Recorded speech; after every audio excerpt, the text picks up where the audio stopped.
talking about them, so it's nice to see the guys out. Sometimes, perhaps for lunch or just see them walking, home at night. And just to know that they've had a nice meal that day.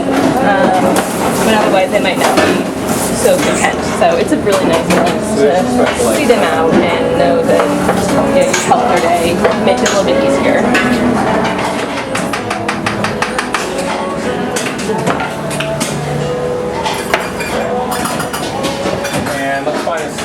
We have a small so whisk that, dump it in that salad over there, and then taste it, adjust it, and then we'll put it on the line in a smaller bowl.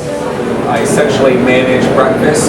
I help manage dinner, though I have evening chef who basically oversees dinner, and I also do kind of some volunteer management issues. Volunteers want to feel needed and well utilized. So my job is to run it, I'll say I run it like a restaurant kitchen because it's going to be fast paced, it's going to be hard, you're going to be sweating by the end. Sometimes people snap and be upset. That's a good thing. It works really well. The volunteers love it.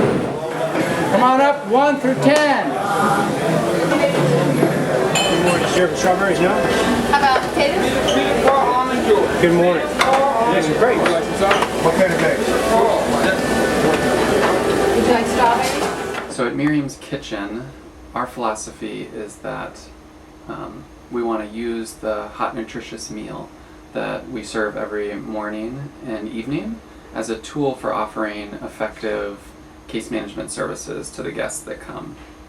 So that means a whole range of things, and we really take our mission of what case management services should be from our guests. So that can be anything from them saying, hey, we need a place to charge our cell phones, we need soap, we need clothes, and meeting those basic needs, to the people who come in and say, we want housing.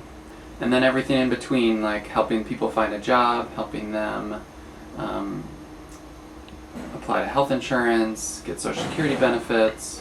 We bring in a lot of outside providers like lawyers, doctors, psychiatrists to try to bring the services right here on site to reduce as many barriers to services as possible. I think what really motivates me is the mission of Miriam's Kitchen.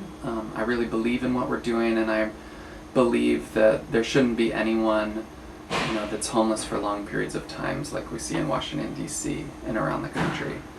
Here is to help the individual to come through the door. The staff is loving, kindness. They remember your name. They want to reach out to help you. They want to point you in the right direction.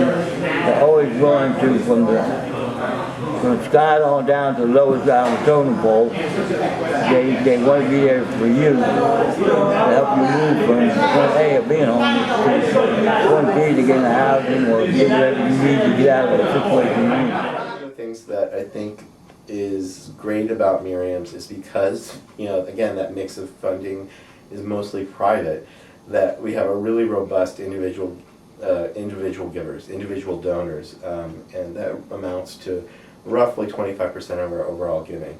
And what we found, and this is true of as long as they've been keeping data regarding recessions, is that there's never been a downturn in individual giving, even during times of recession.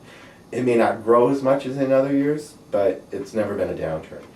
We also took advantage of the fact that we were in the media more often, and not just simply because we were fortunate to have a visit from Mrs. Obama in March of 2009, but because of the aspect of the recession really highlights issues related to human service organizations, people living in poverty, people struggling in light of the recession. And I think there was just a natural inclination on the part of the media to focus on organizations like Miriam's Kitchen.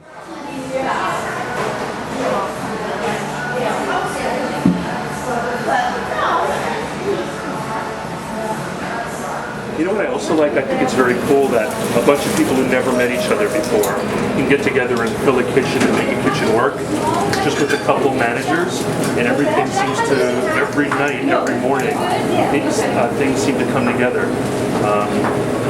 And none of us have been working together for 10 years or whatever, so that's pretty cool too. My duties really include managing the nighttime volunteers, preparing and maintaining healthy, nutritious food, and get healthy and nutritious food, especially through farmers markets. One time a gentleman walked up to me and looked in my eyes and said, "This is what I look forward to. Throughout my entire day, your food is what I look forward to."